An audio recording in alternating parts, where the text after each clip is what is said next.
அஸ்ஸலாமு அலைக்கும் வரஹ்மத்துல்லாஹி வபரகாத்துஹு. நபிகள் நாயகம் ஸல்லல்லாஹு அலைஹி வஸல்லம் அன்னவர்களின் 1499வது மீலாது நபி விழாவை முன்னிட்டு இந்த மௌலித் மனாகிப் நிகழ்வு இடம்பெறுகிறது. அனைவரும் சேர்ந்து ஓதிக்கொள்ளுமாறு கேட்டுக்கொள்கிறோம். إلى حضرة النبي المصطفى والرسول المجتبى والحبيب المقتبى سيدنا مولانا محمد المرتضى صلى الله عليه وسلم وشرف وكرم ومجد وعظم. الفاتحة. أعوذ بالله من الشيطان الرجيم. بسم الله الرحمن الرحيم. الحمد لله رب العالمين الرحمن الرحيم مالك يوم الدين. إياك نعبد وإياك نستعين. اهدنا الصراط المستقيم صراط الذين أنعمت عليهم غير المغضوب عليهم ولا الضالين. آمين. بسم الله الرحمن الرحيم. قل هو الله أحد الله الصمد لم يلد ولم يولد ولم يكن له كفوا أحد. بسم الله الرحمن الرحيم. قل هو الله أحد الله الصمد لم يلد ولم يولد ولم يكن له كفوا أحد. بسم الله الرحمن الرحيم. قل هو الله أحد الله الصمد لم يلد ولم يولد ولم يكن له كفوا أحد. بسم الله الرحمن الرحيم. قل أعوذ برب الفلق من شر ما خلق ومن شر غاسق إذا وقب ومن شر النفاثات في العقد ومن شر حاسد إذا حسد. بسم الله الرحمن الرحيم. قل أعوذ برب الناس ملك الناس إله الناس من شر الوسواس الخناس الذي يوسوس في صدور الناس من الجنة والناس. أعوذ بالله من الشيطان الرجيم. لقد جاءكم رسول من أنفسكم عزيز عليه ما عنتم حريص عليكم بالمؤمنين رؤوف رحيم. فإن تولوا فقل حسبي الله لا إله إلا هو عليه توكلت وهو رب العرش العظيم. سبحان ربك رب العزة عما يصفون وسلام على المرسلين والحمد لله رب العالمين. ما كان محمد أبا أحد من رجالكم ولكن رسول الله وخاتم النبيين وكان الله بكل شيء عليما. سبحان ربك رب العزة عما يصفون وسلام على المرسلين والحمد لله رب العالمين. إن الله وملائكته يصلون على النبي يا أيها الذين آمنوا صلوا عليه وسلموا تسليما. اللهم صل وسلم وبارك عليه. سبحان ربك رب العزة عما يصفون وسلام على المرسلين والحمد لله رب العالمين.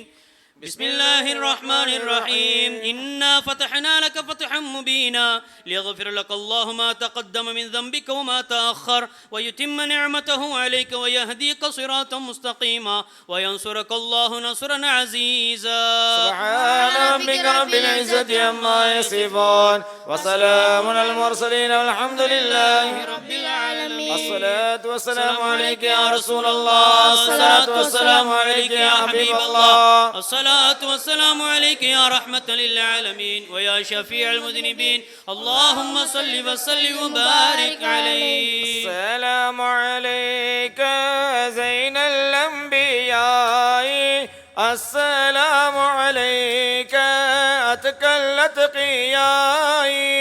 السلام عليك أسفى الأصفياء. السلام عليك أزكى الأزكياء. السلام عليك من رب السماء. السلام عليك دابا بلا انقضاء. السلام عليك يا حسن تفرد. السلام عليك يا قهفا ومقصد. السلام عليك أحمد يا محمد. السلام عليك طه يا ممجد. السلام عليك أحمد يا حبيبي. السلام عليك طه يا طبيبي. السلام عليك يا مسكن بطيبي. السلام عليك يا عون الغريب. السلام عليك يا ماحي الذنوب. السلام عليك يا جالي الكروب. السلام عليك يا هادي الهداة. السلام عليك يا ذخر العصاة. السلام عليك يا حسن الصفات. السلام عليك يا ذا المعجزات. السلام عليك يا داعي الفلاح. السلام عليك يا ركن الصلاح. السلام عليك يا نور الصباح. السلام عليك يا زين الملاح. السلام عليك يا خير الأنام.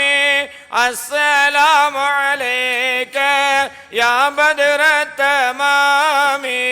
السلام عليك يا نور الظلام. السلام عليك يا مبري السقام.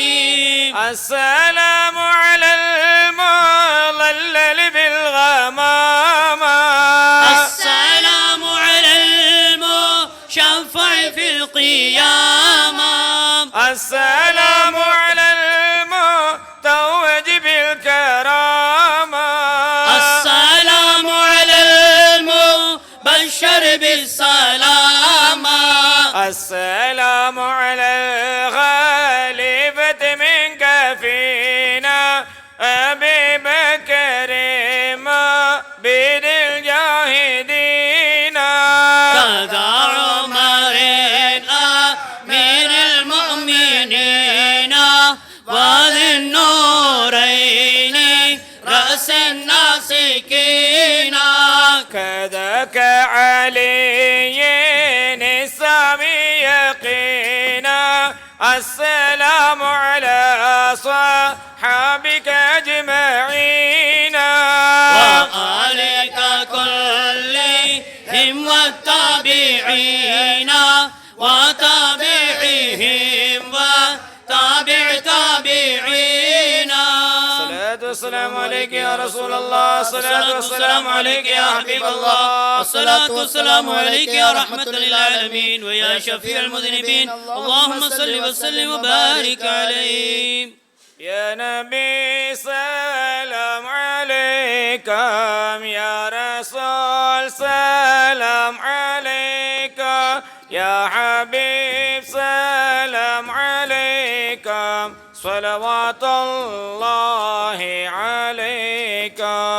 أشرق البدر علينا فاختفت منه البدور مثل حسنك ما رأينا قط يا وجه السرور.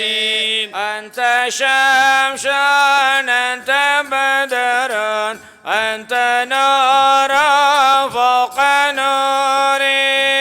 أنت إكسير وغالي أنت مصباح الصدور. يا حبيبي يا محمد يا عروس الخفيقين يا مؤيد يا ممجد يا إمام القبلتين. من رأى وجهك يسعد يا كريم الوالدين. حولك الصافي المبرد بردنا يوم النشر. أنت غفار الخطايا والذنوب الموبقات.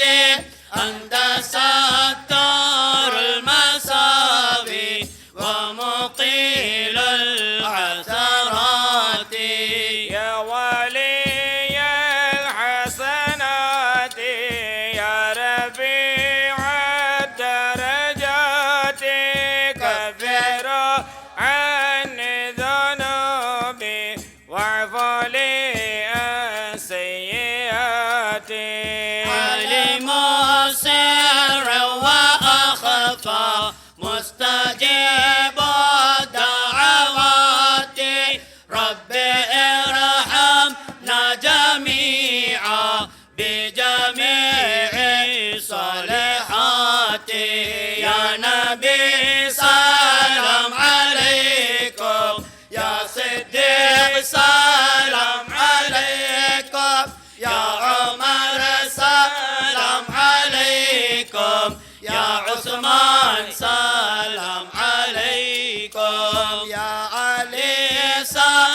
فاطمة السلام عليكم لا إله إلا الله لا إله إلا الله لا إله إلا الله محمد رسول الله.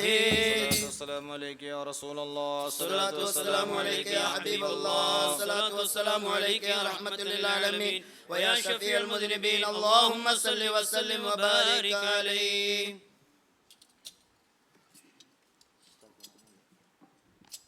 مولاي صل وسلم دائما أبدا على حبيبك خير الخلق كلهم بنت سعاد فقلبي يوم ما تفعل متيما إثرها لم يفدى مكبالا. وما سعاد غداة البين إذا رحلت إلا أغان غضيض الطرف مكحول. كيف مقابلة نجزاء مدبرة لا يشتكى قصر منها ولا طول. تجلو عوارض ذي ظلم إذا ابتسمت كأنه منهل بالراح معلول. شجت بذي شباب من ماء محنية صاف بياب صاح الله وهو مشمول. تنفي الرياح القضاء عنه وأفرطه من صوب صارية بضيع عليل. أكرم بها خلة لو أنها صدقت ووعودها أولى عنا نصح مقبول. لكنها خلة قد صيت من دمها فجع والروى إخلاف وتبديل. فما تدوم على حال تكون بها فتلاون في أثوابها الغول. ولا تمسك بالعهد الذي زعما إلا كما يمسك الماء الغرابيل. فلا يغرنك ما منت وما وعدت إن الأماني والأحلام تضليلا. كانت مواعيد عرق بالله ما سلا وما مواعيدها إلا الأباطيل. أرجو وآمل أن تدنو مودتها وما إخا لدينا منك تنبيلا. أمست سعاد بأرض لا يبلغها إلا العطاء النجيبة المراسيل. ولن تبلغها إلا غزافرة فيها على العين إرقال وتبعيل.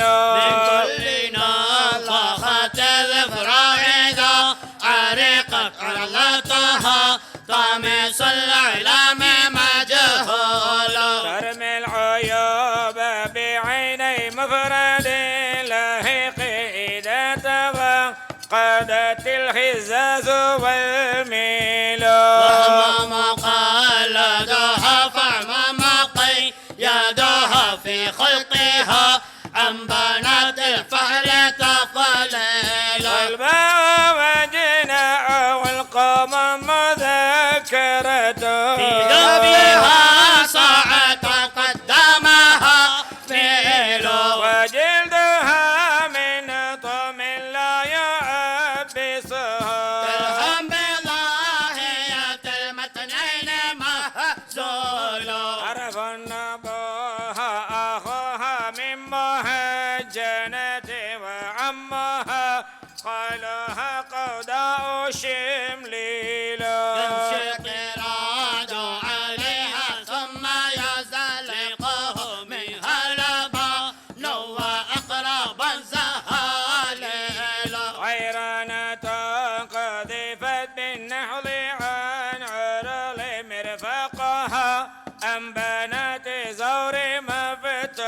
كأنما فتى عينيها ومذبحها من خطمها ومن اللحيين برتيل ومن رميس العسيب النخل ذا خصل في غارز لم يخونها اللحاليل انباع في حرتيها للبصير بها عتقا مبين وفي الخدين تسهيل تخدي على يساراتي وهي لاهكة بابلا مسهن الأرض تحليلا صبر العجايات يتركن الحصى ريا ما لم يطهن رأس اللقم تنعيل كأنه بذراعه وقد رقت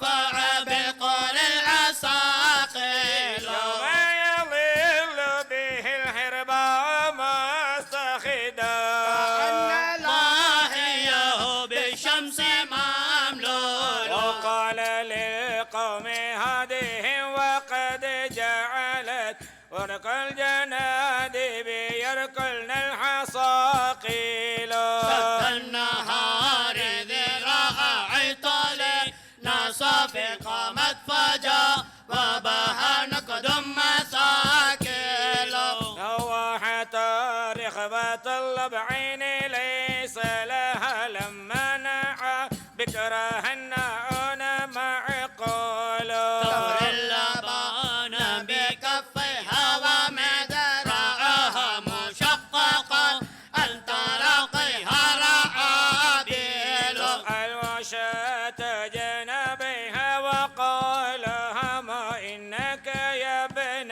أبي سلمى لمقتول وقال كل خليل قنداء مولاه لا أهينك إني عنك مشغول بل تخلص سبيلي لا أبا لكم فكل ما قدر الرحمن مفعول كل ابن أنثى وإن طالت سلامته يوما على آلة الحذباء محمول أنبئت أن رسول الله أوعدني والعفو عند رسول الله معمول وقد أتيت رسول الله معتذرا عند رسول الله مقبول أهلا هداك الذي أعتقنا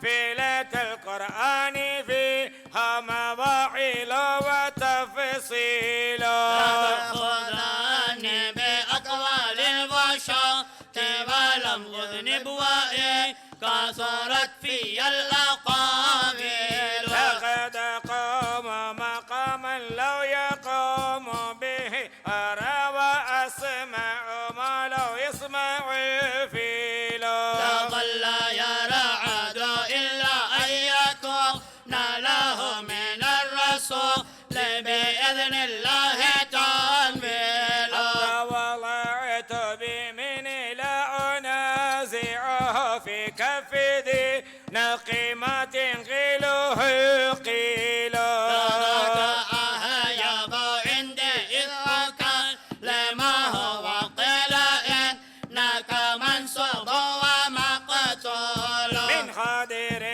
من لا يصل صدي مسكنها من بطن عصر غيل دونه غيل يغضب يلحم ضلع من عيشهم لحم من القوم مغفرا خراديل إذا يسافر قرنا لا يحل له يدرك الأكرن إلا وهو مجدول منها تضل سباع الجو ضامرة ولا تماشى بواديه الأراضيل ولا يزال بواديه خاصقة مطرح بالز والترسان مأكول. إن الرسول لسيف يصطلى به مهند من سيوف الله مسلول. في فتية من قريص قال قائلها في بطن مكة لما أسلموا زولوا. فما زال أنكس ولا كشف عند اللقاء ولم لما عازل. شم العرانين يبطل اللبسهم من اسجدا ودا في الهيجا سرابيلا. بالصواب وقد شكت لها حلق كأنها حلق القفعاء مجدول. لا يفرحون إذا نالت رماحها مقاما وليس مجازعا دانيلا. يمشون مشي الجمال الزهر يعصمهم ضرب إذا أراد السود التنابيل. يا ربي بمصطفى بلغ مقاصدنا واسمح لنا ما مضى يا واسع الكرم. يا ربي بمصطفى بلغ مقاصدنا ما مضى يا واسع الكرم. يا ربي بمصطفى بلغ مقاصدنا واسمح لنا ما مضى يا واسع الكرم. مولاي صل وسلم دائما أبدا على حبيبك خير الخلق كلهم. الصلاة والسلام عليك يا رسول الله. الصلاة والسلام عليك يا حبيب الله. الصلاة والسلام عليك يا رحمة للعالمين ويا شفيع المذنبين. اللهم صل وسلم وبارك عليه.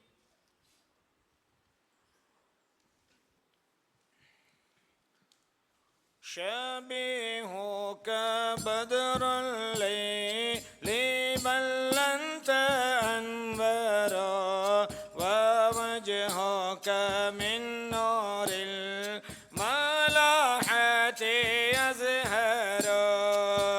يا زينة الدنيا ويا غاية المنى فمن ذا الذي عن حسن وجهك يصبر.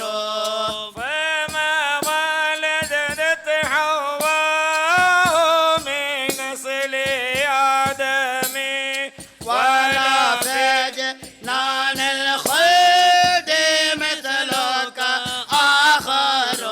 وثلثك كافر وربعك أنبر. وسدسك ياقوت وباقيك جوهر. وريحك مسك ثم طيبك نرجس وخلقك ريحانا وعينك أبهر.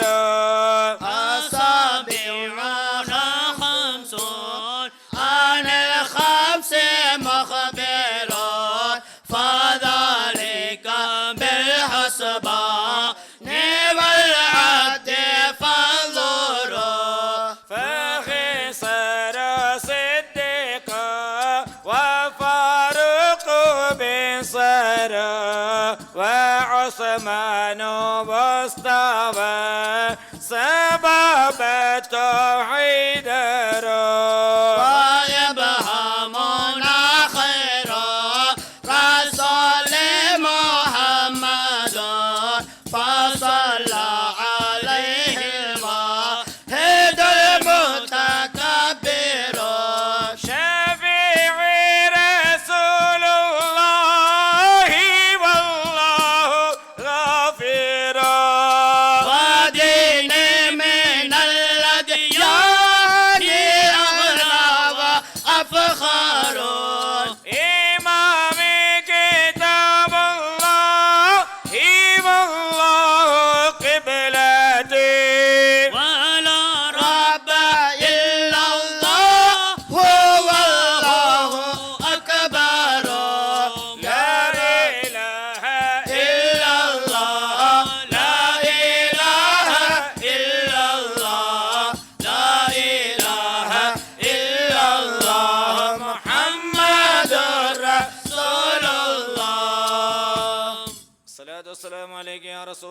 الصلاة والسلام عليك يا حبيب الله. الصلاة والسلام عليك يا رحمة للعالمين ويا شفيع المذنبين.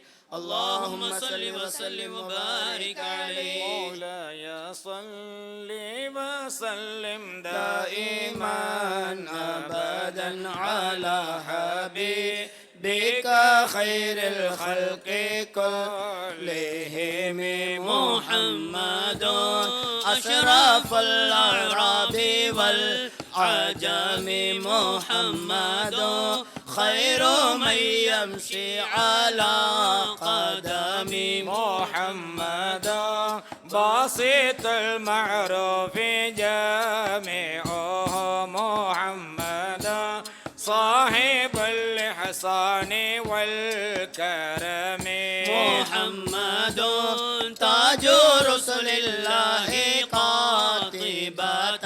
محمد صادق الأقوال والكلم. محمد ثابت الميثاق حافظه. محمد طيب الأخلاق بالشيم. محمد ربيت بالنور طينته. محمد لم يزل نورا من القدم. محمد حكيم بالعدل ذو شرف. محمد مدين الإنعام والحكم. محمد خير خلق الله من مضر. محمد خير رسل الله كلهم. محمد دينه حقا ندين به.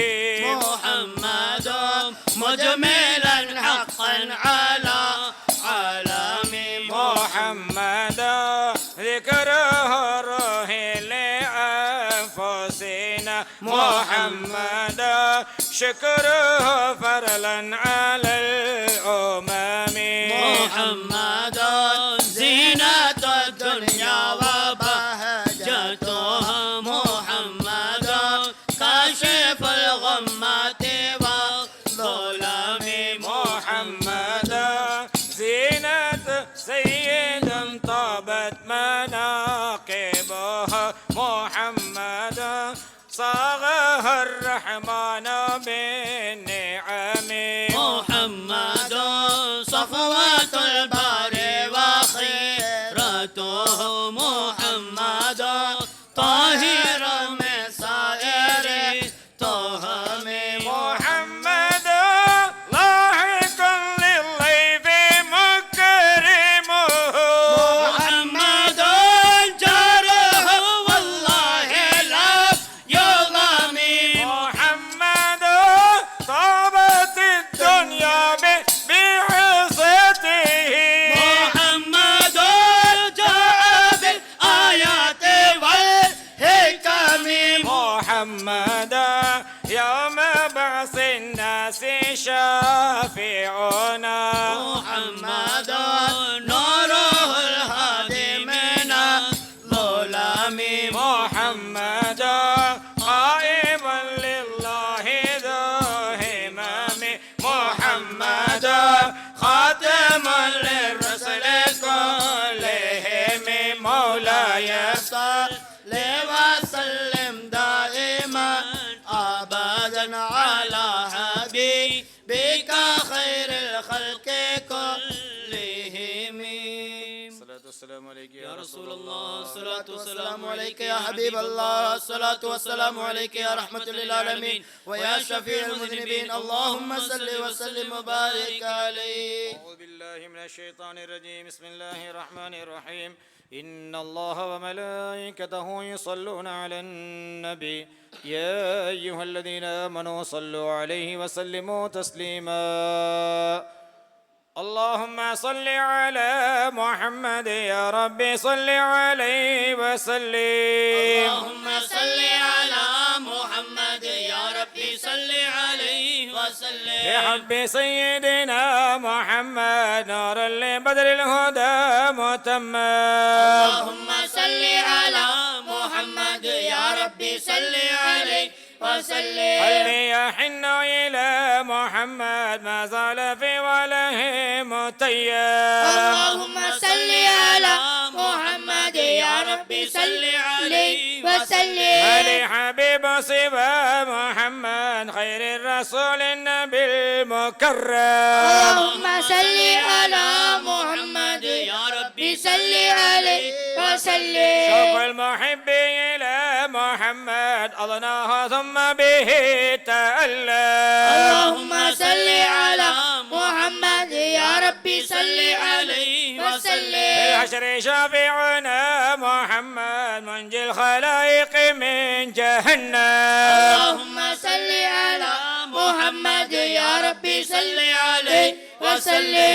يد سيدنا محمد أم القرى بلد الله. اللهم صل على محمد يا ربي صل عليه وسلم. مدفن سيدنا محمد طيب القرى بلد مفخم. اللهم صل على محمد يا ربي صل عليه وسلم. ويد جزمنا محمد حتى اشتقت قدمك تبرم. اللهم صل على محمد يا ربي صل عليه وسلم. لما على بدنا محمد مولاه سلمه وكلم. اللهم صل على محمد يا ربي صل عليه وسلم. عدوك أحمد يا محمد يا سيد الرسل مقدم. اللهم صل على محمد يا ربي صل عليه وسلم. إسماعيل الله يا محمد يوم القيامة لأنعم. اللهم صل على محمد يا ربي صل عليه وسلم. أرجو الشفاعة من محمد لو كنت وارتكب المحرم. اللهم صل على محمد يا ربي صل عليه وسلم. ملجا ومن جانا محمد يوم الهبان به نحشم. اللهم صل على محمد يا ربي صل عليه وسلم. والنور جاء به محمد والحق بين إن تكلم. اللهم صل على محمد يا ربي صل عليه وسلم. على السماء سما محمد جبريل قال له تقدم. اللهم صل على محمد يا ربي صل عليه وسلم. الجند حين غزا محمد منهم ملائكة تصور. اللهم صل على محمد يا ربي صل عليه وسلم. والدين أظهرها محمد والكفر أبطله فهدى. اللهم صل على محمد يا ربي صل عليه وسلم. أعمار سيدنا محمد جيم وستون ميم عوبا. اللهم صل على محمد يا ربي صل عليه وسلم. صلى الإله على محمد والآل والصحب وسلم. اللهم صل على محمد يا ربي صل عليه وسلم. آمين. بسم الله الرحمن الرحيم. الحمد لله رب العالمين. اللهم صل على سيدنا رسولك سيدنا محمد وعلى آل سيدنا محمد وبارك وسلم عليه. تم المولد الشريف مولد المصطفى المجتبى الرؤوف المنيب صلى الله عليه وعلى آله وصحبه وسلم. جعلنا الله وإياكم ممن يستوجب شفاعته ويرتجي به من الله رحمته ورأفته. والحمد لله رب العالمين. آمين آمين يا رب العالمين. اللهم بحرمة هذا النبي الكريم وآله وأصحابه السالكين لنهجه القويم اجعلنا من خيار أمته واسترنا بذيل حرمته وحشرنا غدا في زمرته واستعمل ألسنتنا في مدحه ونصرته وحينا مستمسكين بطاعته وامتنا على سنته وجماعته. آمين يا رب العالمين. اللهم ادخلنا معه الجنة فإنه أول من يدخلها وأنزلنا معه في قصورها فإنه أول من ينزلها وارحمنا به يوم يستشفع به الخلائق فترحمها آمين آمين يا رب العالمين. اللهم إنا قد حضرنا وقرأنا مولد نبيك الكريم فأفض علينا ببركته لباس العز والتكريم وأسكننا بجواره في دار النعيم ونعمنا في الجنة بالنعيم المقيم. آمين آمين يا رب العالمين. اللهم إنا نسألك بجاه النبي المصطفى آله أهل الصدق والوفاء أن كن لنا معينا ومصعفا ووفقنا ببركته من الجنة غرفا وارزقنا بجاهه عندك قبولا وعزا وشرفا. آمين آمين يا رب العالمين. اللهم إنا نتوسل إليك بنبيك المختار وآله الأطهار وأصحابه الأخيار والسادات الأبرار أن تغفر عنا الذنوب والأوزار وحرصنا من جميع المخاوف والأخطار واجمع بيننا وبينه في دار القرار وتقبل منا ما قدمناه من يسير أعمالنا في الإعلان والإسرار وارحمنا به وارحمنا برحمتك واغفر لنا بمغفرتك إنك أنت العفو الغفار الرحيم الستار الكريم الجبار الواحد القهار. آمين آمين يا رب العالمين. إلهي تمم النعمة علينا ووفقنا لشكرك ما بقينا أذقنا برد عفوك والعوافي وهون كل مطلوب علينا فإنا لا نؤول في مهم لما بنا ولا ما قد لقينا على عهد ولا سبب ولكن إذا لاقت فكنت لها قمينا وصل على رسولك كل حين محمد النبي ذاك الأمين وآله ثم أصحابه الكرام وطبهم وكل الصالحين. يا الله يا الله ارحم المؤمنين صلى الله ربنا على نور العالمين أحمد المصطفى نبي سيد المرسلين وعلى آله وصحبه أجمعين. يا الله يا الله ارحم المؤمنين صلى الله ربنا على نور العالمين أحمد المصطفى نبي سيد المرسلين وعلى آله وصحبه أجمعين. يا الله يا الله ارحم المؤمنين صلى الله ربنا على نور العالمين أحمد المصطفى نبي سيد المرسلين وعلى آله وصحبه أجمعين. وسلم تسليما كثيرا كثيرا والحمد لله رب العالمين. صلى الله على محمد صلى الله عليه وسلم صلى الله على محمد صلى الله عليه وسلم صلى الله على محمد يا ربي صل وسلم.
السلام عليكم ورحمة الله وبركاته. الحمد لله رب العالمين والصلاة والسلام على سيدنا محمد وعلى آله وصحبه أجمعين. أما بعد، رضيت بالله ربا وبالإسلام دينا وبسيدنا محمد صلى الله عليه وسلم نبيا ورسولا وببيعتنا بيعة نعوذ بالله من غضب الله وغضب رسوله. கண்ணியத்துக்குரிய உலமாக்களே மற்றும் பெரியவர்களே, தாய்மார்களே, சகோதர சகோதரிகளே, நண்பர்களே, நபிகள் நாயகம் ஸல்லல்லாஹு அலைஹி வஸல்லம் அன்னவர்களுடைய 1499வது மீலாது நபி விழாவை முன்னிட்டு அவர்களுடைய புகழ்களை பாடி மனாகிப் மஜ்லிஸிலே நாம் அனைவரும் இருக்கின்றோம். நபிகள் நாயகம் ஸல்லல்லாஹு அலைஹி வஸல்லம் அன்னவர்களை அவரவருடைய தகுதிக்கு ஏற்ப அவரவர் தங்களுடைய அபிப்பிராயங்களை இந்த உலகத்திலே சொல்லுவார்கள். நபிகள் நாயகம் ஸல்லல்லாஹு அலைஹி வஸல்லம் அன்னவர்களை விஞ்ஞானிகள் ஆராய்கின்ற பொழுது நபிகள் நாயகம் ஸல்லல்லாஹு அலைஹி வஸல்லம் அன்னவர்களை ஒரு எதிர்வு கூறல் விஞ்ஞானியாக சிலாகிப்பார்கள். ஏனென்றால் இன்று விஞ்ஞானம் நவீனமாக எவைகளை கண்டுபிடிக்கிறதோ அவைகளெல்லாம் நபிகள் நாயகம் ஸல்லல்லாஹு அலைஹி வஸல்லம் அன்னவர்களால் முன்னறிவித்தல் செய்யப்பட்டிருக்கின்ற விடயங்கள். இதை எப்படி 1400 வருடங்களுக்கு முன்னால் விஞ்ஞானம் வளர்ச்சி இல்லாத தொடக்கமில்லாத காலத்தில் சொல்ல முடியும் என்று விஞ்ஞானிகள் ஆராய்ச்சி பண்ணுகிறார்கள். ஸல்லல்லாஹு அலைஹி வஸல்லம் அன்னவர்கள் மறுமை நாள் நெருங்குகின்ற பொழுது சூரியனும் பூமியும் எதிர் திசையிலே சுத்தும் என்ற செய்தியை சூசகமாக சுருக்கமாக சொன்னார்கள். சூரியன் மேற்கு திசையில் இருந்து உதிக்கின்ற ஒரு நாள் வரும், அது உலகம் அழிகின்ற காலமாக இருக்கும் என்றார்கள் ஸல்லல்லாஹு அலைஹி வஸல்லம். இதில் 2 விஷயம் இருக்கு. பூமியும் சூரியனும் சுற்றுகின்றன என்பது இன்று நவீன விஞ்ஞானம் கண்டுபிடித்திருக்கின்ற ஒரு செய்தி. அதை இந்த செய்திக்குள் ஸல்லல்லாஹு அலைஹி வஸல்லம் அன்றே சொல்லி இருக்கிறார்கள். இரண்டாவது, அவ்வாறு ஒரு சுழற்சி மாற்றம் ஏற்படுமாக இருந்தால் அது உலக அழிவின் காலம் என்று சொல்லி இருக்கிறார்கள். அதை இன்று விஞ்ஞானம் ஆய்வு செய்து கண்டுபிடித்திருக்கிறது. ஆச்சரியம் என்ன தெரியுமா? விஞ்ஞானம் தொடங்காத அல்லது வளர்ச்சி அடையாத அல்லது விஞ்ஞானம் என்று ஒன்று இருக்கின்றது என்று உணரப்படாத காலத்திலே இந்த வார்த்தையை சொன்னது மிகப்பெரிய ஆச்சரியம். பாலைவனத்தில் பிறந்த, எழுதாத, வாசிக்காத, யாரிடமும் கல்வி கற்காத ஒருவர் இந்த செய்தியை சொன்னார்களே, அது அதை விட ஆச்சரியம் இல்லையா? ஒருத்தர் சொல்லுகிறார், சரி அவர் கொஞ்சம் படிச்சிருப்பார், லண்டன்ல இருந்து வந்திருக்கிறார், லண்டன்ல சில வேளை இதை பற்றி அறிவு அங்கே இருந்திருக்கும், இவர் லண்டன்ல படிச்சுட்டு வந்ததால இவருக்கு தெரிஞ்சிருக்கலாம். ஆச்சரியப்படுறதுக்கு ஒன்றும் இல்லை. நம்மட ஊர் ஆளா இருந்தாலும் படித்தது லண்டன்ல, எனவே தெரிஞ்சிருக்க வாய்ப்பு இருக்கு என்று சொல்வதற்கு கூட இடமில்லை. பிறந்தது ஒரு குடிசையில், வாழ்ந்தது ஒரு குடிசையில், தியானம் இருந்தது ஒரு குகையில், உண்டது பேரித்தம்பளத்தை, காய்ந்த உரட்டியை. அப்படிப்பட்ட ஒருவர் தான் எழுதவில்லை, வாசிக்கவில்லை, எந்த ஆசிரியரிடமும் கால் மடித்து கற்கவும் இல்லை. அப்படிப்பட்ட ஒருவர் இந்த செய்தியை சொல்லிவிட்டு சென்றிருக்கிறாரே. அப்ப விஞ்ஞானிகள் ஸல்லல்லாஹு அலைஹி வஸல்லம் அவர்களை அவர்களுடைய தகுதிக்கு ஏற்ப இவர் ஒரு எதிர்வு கூறல் விஞ்ஞானி என்று செய்தியை எங்களுக்கு பதிவு செய்கிறார்கள். ஜாஹிலியா காலம், அந்த காலத்தில் சூரியனையோ சந்திரனையோ பூமி சுத்துகிறதா நட்சத்திரம் ஓடுகிறதா இவைகளை ஆராய்ச்சி பண்ண நேரம் இல்லை. அங்க அதைவிட பெரிய சூரியன் எல்லாம் கோள்கள் எல்லாம் பூமியில உருண்டு தெரிந்த காலம் அது. வெறியில் திளைத்திருந்த காலம், சண்டையிலும் சச்சரவும் கோத்திர குல பேதங்களிலும் மடமைத்தனத்தின் உச்சகட்டம் தொட்ட காலம். சொந்த லைஃப் வாழ்க்கையிலேயே சீராக சிந்திக்க தெரியாத அந்த சமுதாயத்துக்கு மத்தியில் ரசூலாக அவர்கள் அனுப்பப்பட்டு அங்க சூரியன் சந்திரனை பற்றி ஆய்வு செய்ய நேரம் இல்லை. அங்கிருக்கின்ற மக்களை திருத்துவதற்கே அவர்கள் மிகவும் சிரமப்பட்டார்கள். மலையை கூட அவர்கள் பேசியிருக்கிறார்கள், மரத்தோடு பேசியிருக்கிறார்கள், கால்நடைகளோடு பேசியிருக்கிறார்கள். ஆனால் அங்கிருந்த வறண்ட இதயம் கொண்ட மனிதர்களை அவர்களால் இலகுவில் நேர்வழிப்படுத்துவதற்கு முடியாத ஒரு ஜாஹிலியா காலத்தில் தான் ஸல்லல்லாஹு அலைஹி வஸல்லம் ரசூலாக அனுப்பப்பட்டார்கள். அப்படிப்பட்ட இந்த கல்வி அறிவு விஞ்ஞான அறிவு எல்லாம் இல்லாத காலத்தில் ஒரு செய்தியை சொல்லி இருக்கிறார்கள். அதை சொன்னவர்கள் எதையுமே எழுதாத, கற்காத, வாசிக்காத, எந்த ஆசானிடத்திலும் படிக்காத ஒருவர் பூமியின் சுழற்சியை பற்றி சொல்லி இருக்கிறார், சூரியனுடைய சுழற்சியை பற்றி சொல்லி இருக்கிறார். ரெண்டும் எதிர் திசையிலே ஒரு காலத்திலே மாறி சுத்தும் என்று சொல்லி இருக்கிறார்கள் என்றால் விஞ்ஞானிகள் ஆச்சரியப்படுவாங்களா இல்லையா?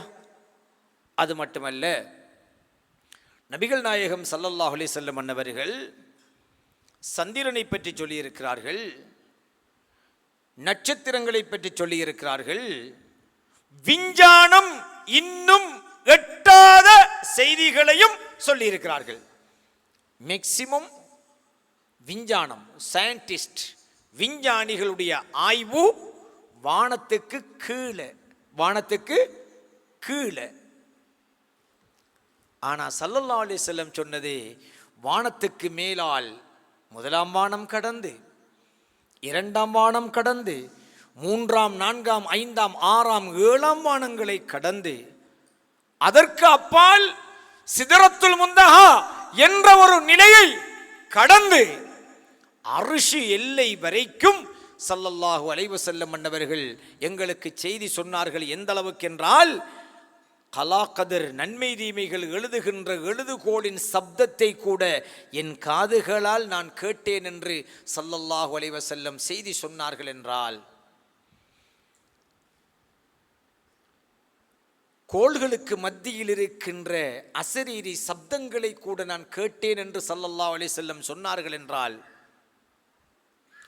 அர்ஷை கடந்து இருக்கின்ற அந்த பேரொளியை கண்களால் பார்த்து காதுகளால் அதன் பேச்சுக்களை செவியேற்றிருக்கிறார்கள் என்றால், விஞ்ஞானம் இன்னும் நபிகள் நாயகம் ஸல்லல்லாஹு அலைஹி வஸல்லம் அவர்களுடைய முழுமையை அடையவில்லை, முயற்சிக்கவும் இல்லை, அடையவும் முடியாது, முயற்சிக்கவும் முடியாது.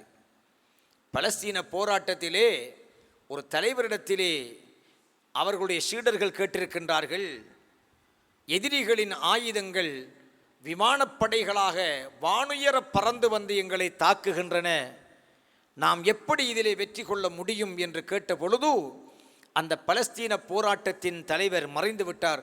அவர் சொல்லியிருக்கிறார், எதிரிகளின் விமானங்கள் வானத்துக்கு மேலால் பறக்கின்றனவா, வானத்துக்கு கீழால் பறக்கின்றனவா என்று கேட்டிருக்கிறார். அதற்கு அந்த சீடர்கள் சொல்லியிருக்கிறார்கள், வானத்துக்கு கீழால். வானத்துக்கு மேலால் பறக்கின்ற பிரார்த்தனை என்கின்ற மிக பெரும் ஆயுதத்தை அல்லாஹ் நமக்கு தந்திருக்க, வானத்துக்கு கீழாலே பறக்கின்ற விமானத்திற்கு நாம் ஏன் பயப்பட வேண்டும் என்று கேட்டிருக்கிறார் அந்த தலைவர். அதுதான் இஸ்லாத்தினுடைய அந்த உணர்வு, எண்ணங்கள், சிந்தனைகள் இவ்வாறு தான். விஞ்ஞானம் வானத்துக்கு கீழே இருக்கிறது. அதுவும் வானம் என்றால் என்னவென்று விஞ்ஞானம் இன்னும் சொல்லவில்லை. வானத்துக்கு கீழால் இருக்கின்ற சுழலுகின்ற பூமியை போன்று பிற உப கோள்களாக இருக்கின்ற சூரியனையோ சந்திரனையோ கூட செவ்வாய் வியாழனை கூட இன்னும் விஞ்ஞானம் முழுமையாக ஆராய்ந்து முடிக்கவில்லை. ஆனால் விஞ்ஞானிகள் நபிகள் நாயகம் ஸல்லல்லாஹு அலைஹி வஸல்லமுடைய வார்த்தைகளை பார்க்கின்ற பொழுது விஞ்ஞானிகள் திகைத்து விடுகிறார்கள். மருத்துவர்கள், இதுவெல்லாம் சின்ன சின்ன விஷயங்கள். மருத்துவர்கள், குர்ஆனிலே ஸல்லல்லாஹு அலைஹி வஸல்லம் அவர்களுக்கு இறக்கப்பட்ட ஒரு ஆயத், வயுஸ்கௌன ஃபீஹா கஸன் கான மிஸாஜுஹா ஸன்ஜபீலா ஐனன் ஃபீஹா துஸம்மா சல்சபீலா. சல்சபீல் என்று பெயர் சூடப்பட்ட ஒரு பானம் சொர்க்கவாதிகளுக்கு கொடுக்கப்படும்.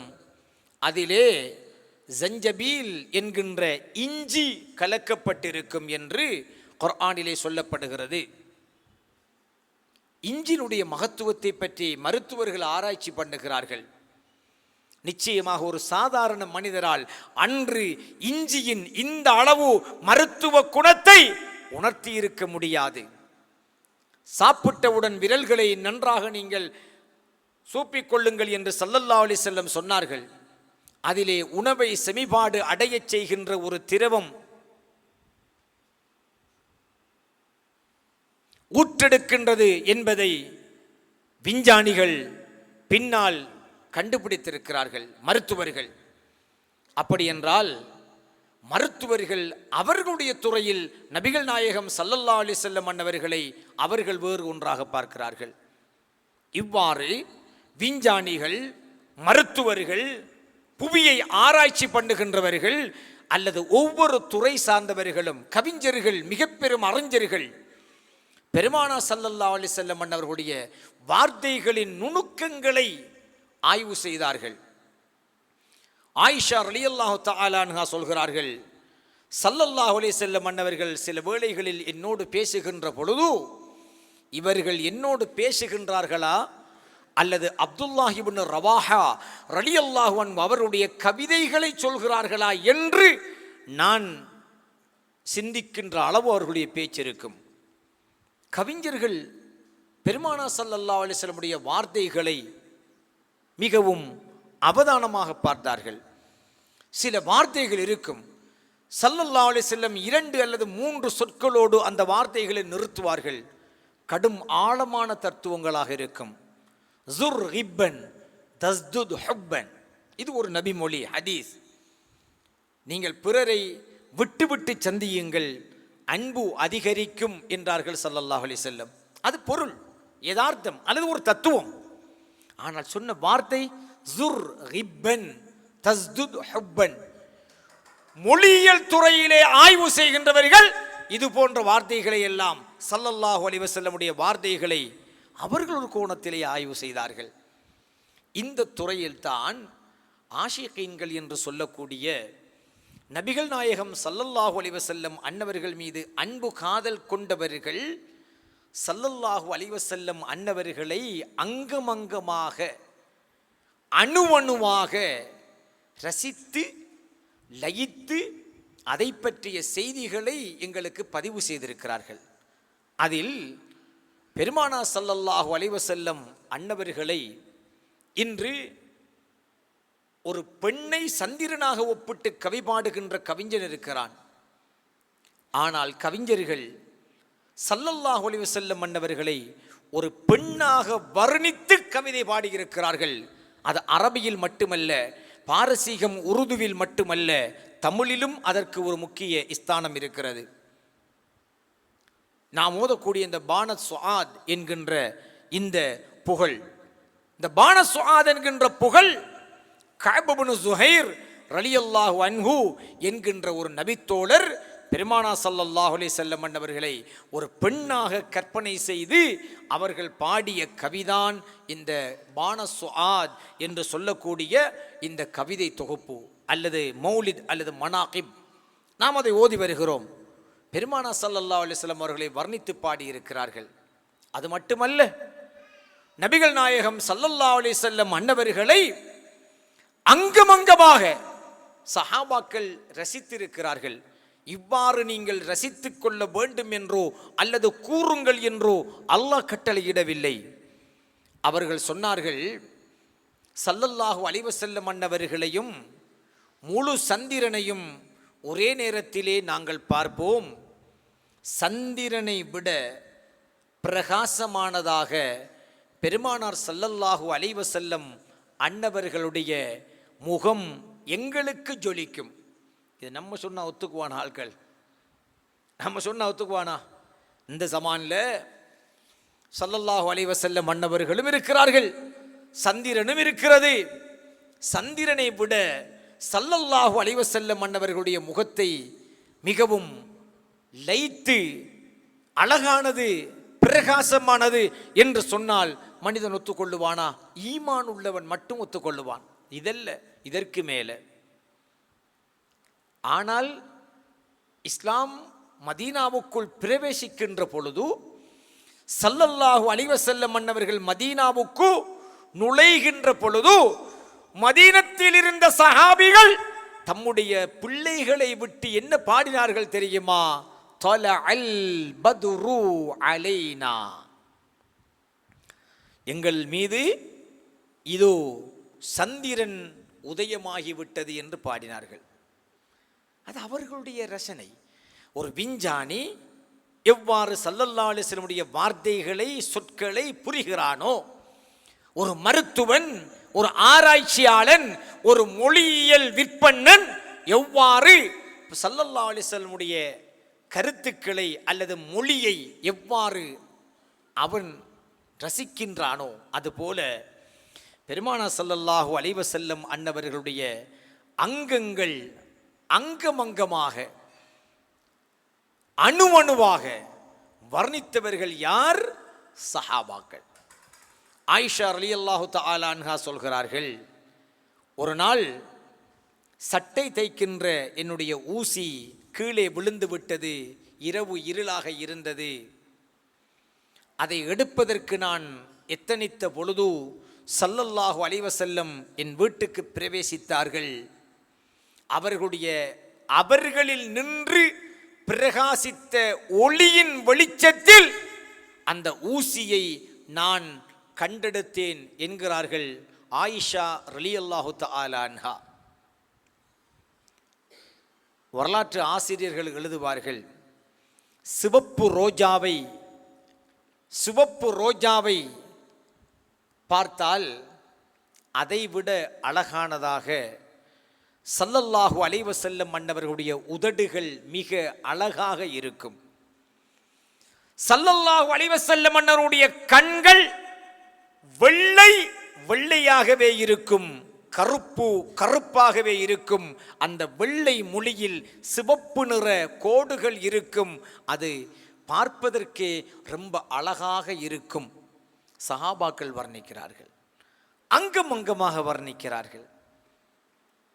அந்த சஹாபாக்கள் அந்த ரசனையில் ஆஷிகீன்கள், இந்த உலகத்திலே ஸல்லல்லாஹு அலைஹி வஸல்லம் அன்னவர்கள் மீது அன்பு கொண்டவர்கள் எந்த அழகை பார்த்தாலும் அது கண்மணி நாயகம் முஹம்மது முஸ்தபா ஸல்லல்லாஹு அலைஹி வஸல்லம் அன்னவர்களுடைய அழகை அவர்களின் கண்களுக்கும் உள்ளங்களுக்கும் பிரதிபலிக்கின்றவைகளாக கண்டார்கள்.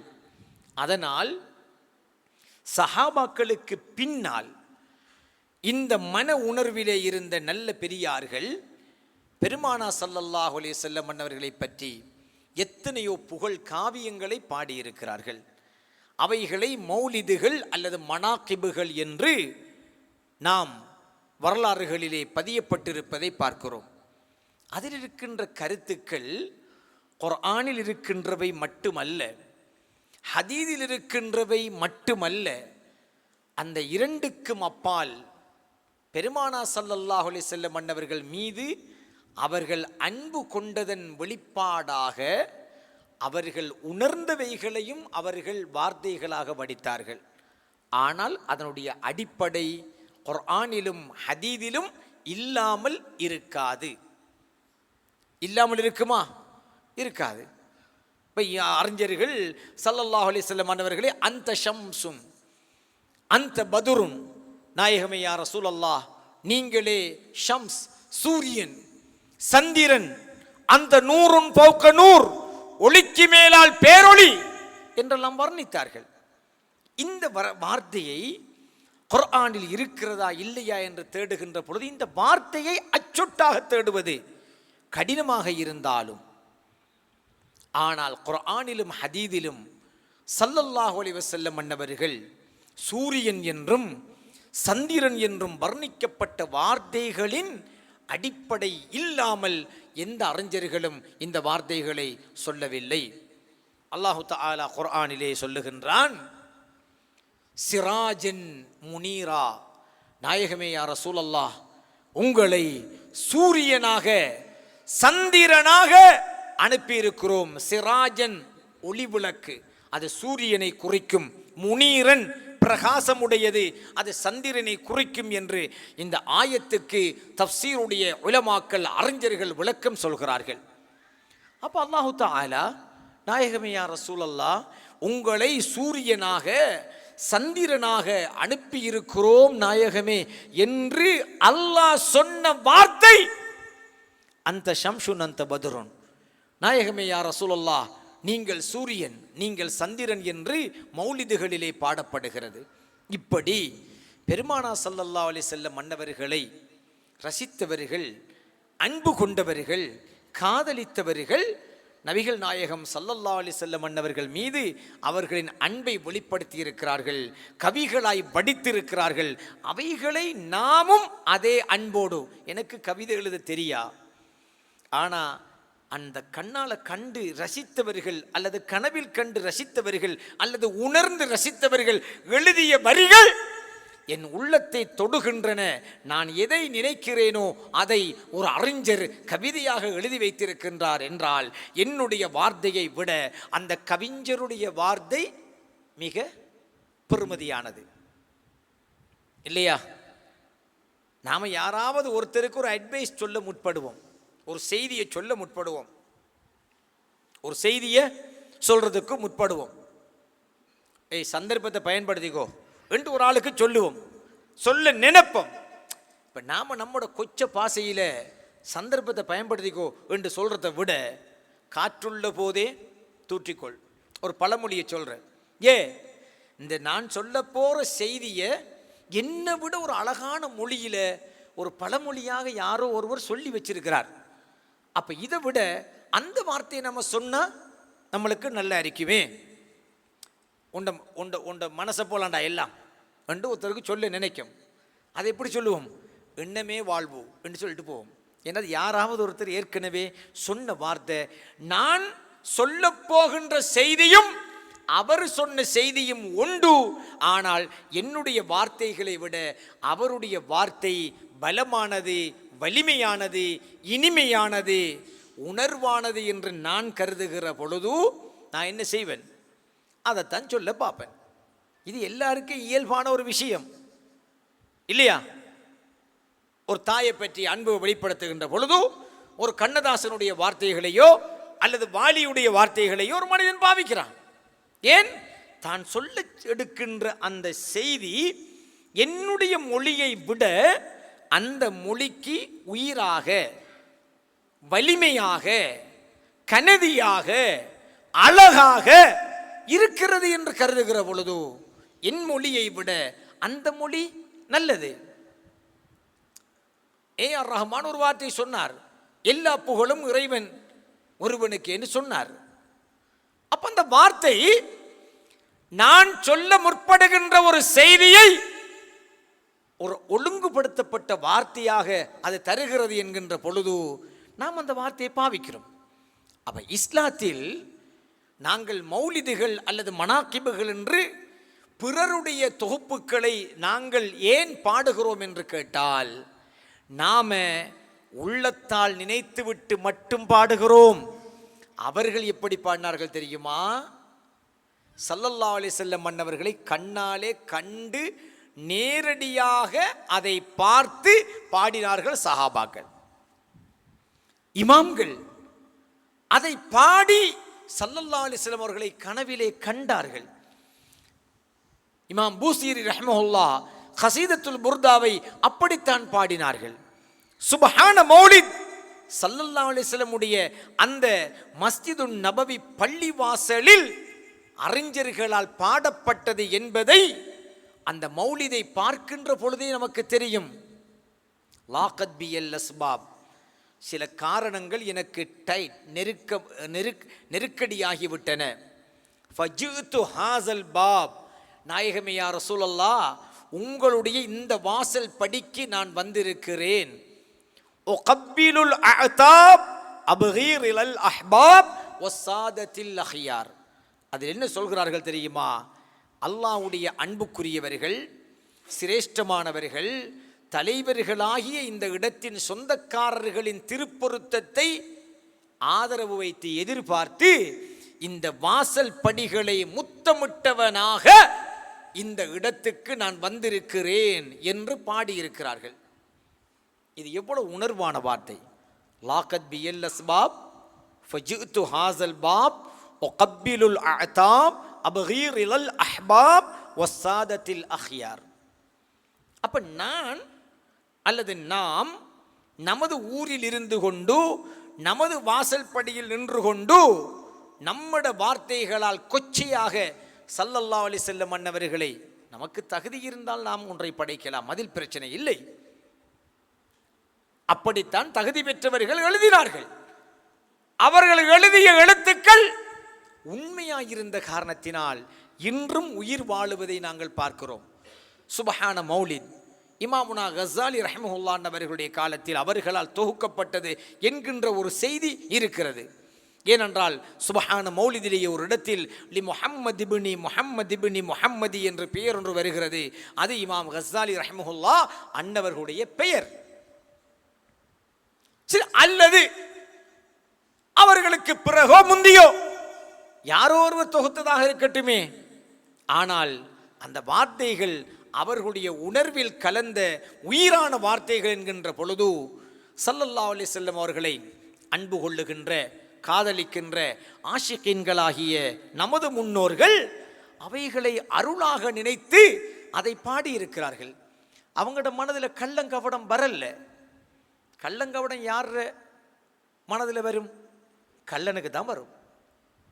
உனக்காக நான் என் உசுரை கொடுப்பேன் என்று ஒருத்தன் சொன்னா, ஒருத்தன் வெக்கப்படுறான்டா, என்ன அர்த்தம்? இவன் இந்த கள்ளன் யாருக்கும் இந்த வசனத்தை சொல்லிக்கான், அதால தான் அவன் கூச்சப்படுறான். நம்மளுக்கு தான் அது இல்லையே. நாம உண்மைக்குண்மையான ஒருவருக்கு அந்த வார்த்தையை சொல்லி பழகிவிட்டோம் என்றால் எதற்காக வெட்கம்? நாம சொல்லலாம், நாயகமே யா ரசூலல்லாஹ், எனது உயிர் உங்களுக்கு அர்ப்பணம் நாயகமே என்று சொல்லலாம். என்ன அந்த வார்த்தையை நாம துனியாவில் யாருக்கும் சொல்லல. எனவே நம்மள்கிட்ட கூச்சம் இல்லை, வெக்கம் இல்லை. அந்த விஷயத்துல சொல்ல முடியுமா? முடியாதா? சொல்ல முடியும். எந்த சஹாபியும் தண்ட பொஞ்சாதியையோ அல்லது தான் முடிக்க போற பொண்ணை பார்த்தோ உங்களுக்காக என் பாப்பா உம்மாவையும் நான் இழப்பேன் என்று எந்த ஆம்பளையும் சொல்லல. ஆனா சஹாபாக்கள் வெட்கப்படாமல் ஸல்லல்லாஹு அலைஹி வஸல்லம் சொன்னார்கள், பி அபி அன்த வ உம்மி யா ரசூலல்லாஹ், நாயகமே யா ரசூலல்லாஹ், என் தாய் தந்தை கூட உங்களுக்கு அர்ப்பணமாகட்டும் நாயகமே. இதை விட பெரிய வார்த்தை இருக்கா? இதை விட பெரிய வார்த்தை இருக்கா? இல்ல.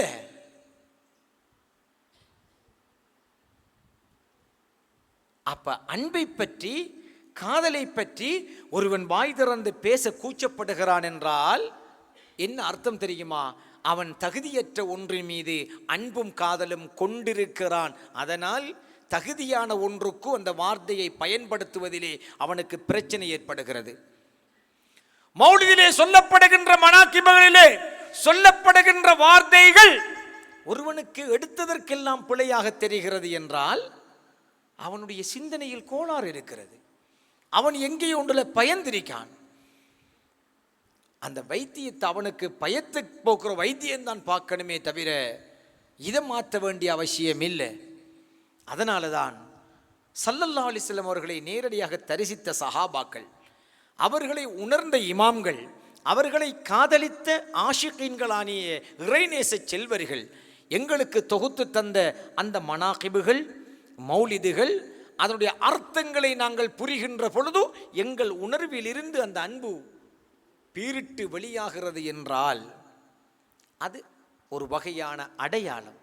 இருந்தாலும் அப்படிப்பட்ட உள்ளத்தை கொண்ட நாம் ஸல்லல்லாஹு அலைஹி வஸல்லம் அவர்களுடைய வழிமுறைகளை பேணி வாழ்வதிலே தவறு செய்யாமல் இருக்க வேண்டும் என்பதை இந்த இடத்திலே உங்களுக்கு ஆழப்பதித்து இன்ஷா அல்லாஹ் தொடரான மற்ற பயான்களிலே ஏனைய விடயங்களை பேசிக்கொள்ள முடியும்.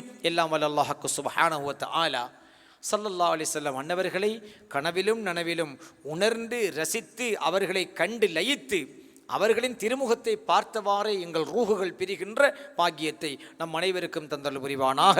ஆமீன் யா ரப்பல் ஆலமீன் வல்ஹம்துலில்லாஹி ரப்பில் ஆலமீன். வஸ்ஸலாமு அலைக்கும் வரஹ்மத்துல்லாஹி வபரகாத்துஹு.